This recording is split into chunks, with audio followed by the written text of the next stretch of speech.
साथियों, जय श्री राम। आज फिर हम एक नई कंस्ट्रक्शन साइट पे आए हुए हैं और नए शख्स के साथ मौजूद है आपके सामने।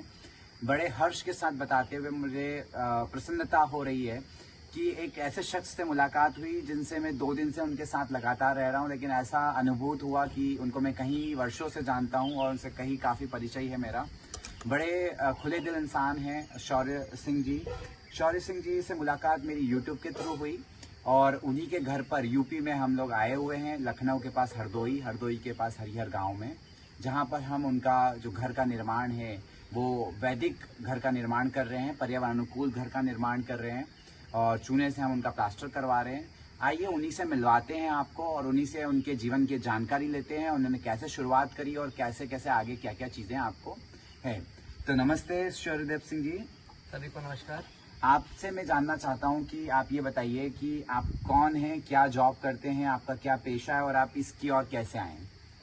जी, पेशे से मैं एक ऑटोमोटिव इंजीनियर हूँ। इस टाइम वॉल्वो में काम करता हूँ बैंगलोर में।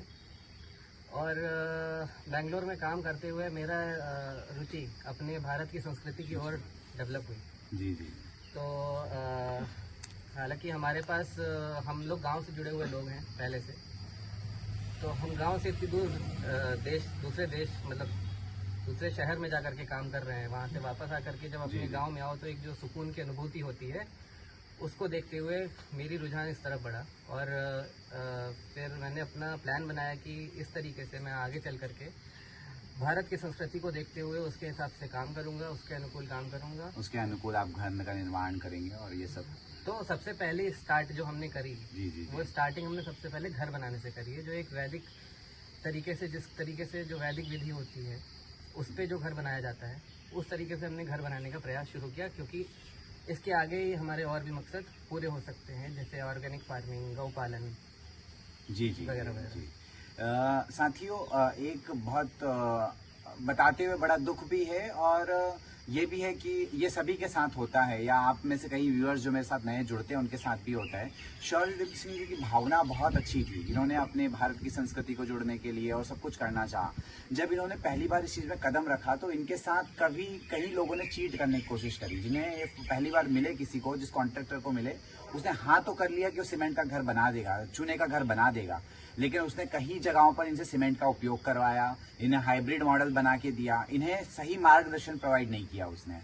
तो कई जगह इन्होंने सीमेंट का उपयोग किया, लेकिन इनमें उस कार्य में इनकी कोई भूल नहीं है, क्योंकि इन्हें तो समझ नहीं थी ना। जिस इंसान से इन्होंने कांटेक्ट किया था उससे सही गाइड करना चाहिए था आपको। जिस प्रकार से हम कभी भी कोई इस तरीके का काम की शुरुआत करते हैं जो हमारे लिए नया है, जी, और सही मार्गदर्शन नहीं मिल पाए, तो हम एक तरीके से एक्सपेरिमेंट करते हैं। जी, भटक भी जाते हैं और एक्सपेरिमेंट करते हैं। हाँ। तो जिस तरीके के लोग हमें मिले, उन्हें हमें जो समझाया, हमने वो देखा, तो उस हिसाब से हमने एक घर का डिज़ाइन निकाला, जिसमें मुझे जो घर की मेन दीवारें रखनी थी वो तो आप आगे देखेंगे वीडियो में। जैसा घर की जो दीवार है जिसमें हम अंदर रहते हैं जिन कमरों में, वो दीवारें तो सूर्य की चूने से हैं, लेकिन कुछ एक नॉन लोड बियरिंग स्ट्रक्चर बनाया है जो आपका इसमें आरसीसी से बना हुआ है। लेकिन हाँ शौर्यदेव सिंह जी, क्या ये बिना आरसीसी से भी बन सकता था? अब आपको लगता है ऐसा? समय के साथ जिस तरीके से मैंने अपनी रिसर्च जारी रखी, लोगों से मिलता रहा, लोगों से जानकारी प्राप्त करता रहा, जैसे कि मैं आपसे जुड़ा। जी। और आपसे जुड़ने के बाद मुझे ये महसूस हुआ, आपने मुझे ये एहसास दिलाया, आपने मुझे ये यकीन दिलाया कि ये चीज़ जिस तरीके से पुरानी संस्कृति में बना करती थी, जहाँ सीमेंट का नामो निशान नहीं होता था, उसी प्रकार से घर बन सकता था। हर एक चीज़, छत से लेकर के आपके मतलब आपका ये लिंटल से लेकर के बीम से लेकर के सब कुछ बिना सीमेंट सरिये से बन सकता था। लोहा लगाना और सीमेंट लगाना हमारी संस्कृति तो नहीं है। सीमेंट तो आज से 70 साल पहले आई, इसके फायदे नुकसान जो सब कुछ आप सब जानते हैं, और लोहा लगाना भी हमारी संस्कृति तो है नहीं बिल्कुल भी। तो ये जो लोकेशन है, एक बार आप इसके बारे में बता दें, फिर हम आगे एक बार टूर कर लेते हैं कि हम कैसे बना रहे हैं। कोई अगर आपसे मिलना चाहता है, आपकी तरह मोटिवेशन, तो उसको गलत रास्ता ना दिखे। कोई आपसे कोई सीखना चाहता है, यहाँ तक पहुँचना चाहता है, यूपी वगैरह कहीं से भी, तो आपसे कैसे मिले और ये कहाँ की जगह है? अगर आप हमसे मिलना चाहते हैं तो सबसे बड़ा शहर जो हमारे गाँव के पास पड़ता है वो लखनऊ, उसके बाद हरदोई से आगे है हरिहरपुर। आप हरिहरपुर में किसी से भी शौर्यदीप सिंह करके आप जानकारी प्राप्त कर सकते हैं, और बाकी आपको वीडियो में भी मेरा एड्रेस, इंफॉर्मेशन, मोबाइल नंबर आपको सब मिल जाएगा। बाकी एक मेरी विनती यही है कि जो चूने का घर बनाना चाहते हैं उनके लिए एक जो इन्फॉर्मेशन है वो यही है कि स्वास्थ्य, हमारे 2-3 बेनिफिट्स हैं चूने के घर बनाने के। जैसा कि आपने, अगर आप देखोगे ये चैनल, इनके भी चैनल फॉलो करोगे तो उसमें पहली चीज़ ये कि ये जिस तरीके से सीमेंट की जो लाइफ है वो 100 साल तक मानी जाती है, लेकिन जो हमारे पुराने संस्कृति के हिसाब से घर बना करते थे उनकी आयु 1000 साल से भी ऊपर मानी जाती थी। जी जी। दूसरी, इसका स्वास्थ्य लाभ, जितने भी आपके हेल्थ बेनिफिट्स हैं, प्राणवायु वगैरह। प्राणवायु, आपकी दीवारों में पोरस होने की वजह से ऑक्सीजन का प्रवाह, जी, घर सांस लेता है। आपकी अगर धरती कच्ची है तो उसमें जो आप पैर रखते हैं उससे जो आपके बेनिफिट्स होते हैं, ये सारी चीज़ें हैं, इससे इस चीज़ का आपको लाभ मिलेगा इस तरीके के घर रहने में। तो आइए साथियों, अब हम इनके घर को देख लेते हैं कि घर कैसा है, वहाँ पर टूर कर लेते हैं किस प्रकार से काम हो रहा है और हम किस प्रकार से काम यहाँ पर करवा रहे हैं। आइए हम इस घर का टूर करते हैं और किस प्रकार से इस घर का निर्माण हुआ है। सबसे पहले तो आपको दिखा दें कि ये जो आर्च दिख रही है, ये सीमेंट की जगह चूने में भी बन सकती थी, लेकिन इसको जानबूझ के सीमेंट में बनाया गया है उस कॉन्ट्रैक्टर के द्वारा। तो शौर्यदीप सिंह जी, आप बताइए इस घर में किस प्रकार से छत डाल रहे हैं, किस प्रकार से प्लास्टर हो रहा है, वो सब दिखाइए। आइए।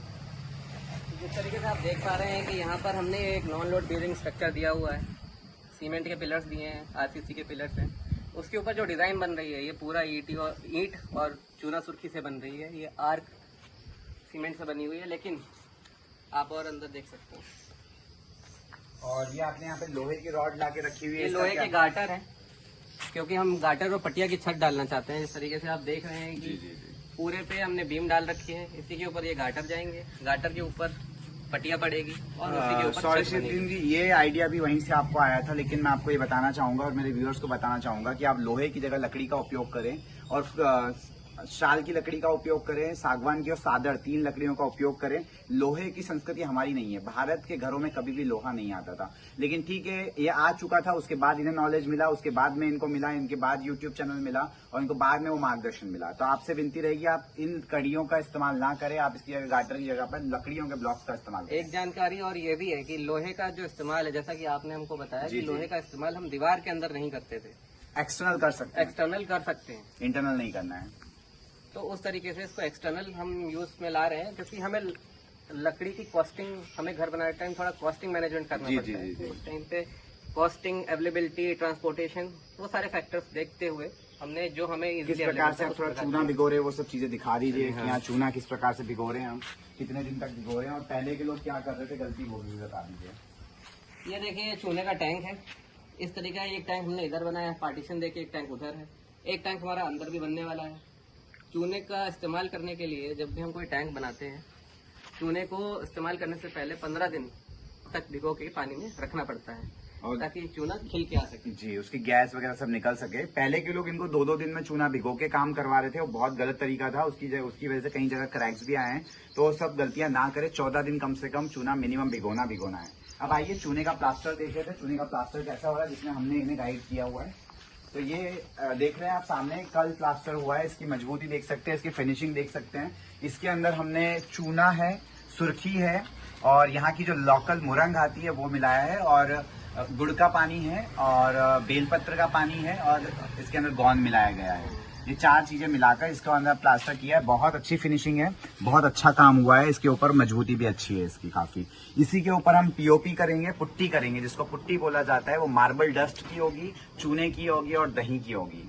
तो शौर्यदीप सिंह जी, आप ये बताइए कि अब हमारे नवयुवकों को, जब मैं आपकी तरह नवयुवक, जैसे कि मैं भी फॉरेन विदेश छोड़कर यहाँ भारत में बसा हूँ और मुझे हर एक चीज, छोटी से छोटी चीज भारत की वो प्यारी लगती है, तो आप हमारे जो नवयुवक है, जो भारत की संस्कृति की ओर बढ़ना चाहिए, जिन्हें, जो अपने आप को मॉडर्न समझने लगते हैं, थोड़ा पढ़ लिख लेते हैं, तो उनको क्या संदेश देना चाहते हैं आप? यही संदेश देना चाहूँगा कि कभी भी अपनी रूट्स नहीं छोड़नी चाहिए, हमेशा अपनी रूट्स से हमेशा जुड़े रहना चाहिए और हमेशा अपनी भारत की संस्कृति को जानना चाहिए। और जितना आप अपनी भारत की संस्कृति से जुड़ेंगे, उतना ही आप अपने देश का नाम आगे करेंगे, नहीं तो हमारा इस दुनिया में कोई भी मूल्य नहीं रह जाएगा।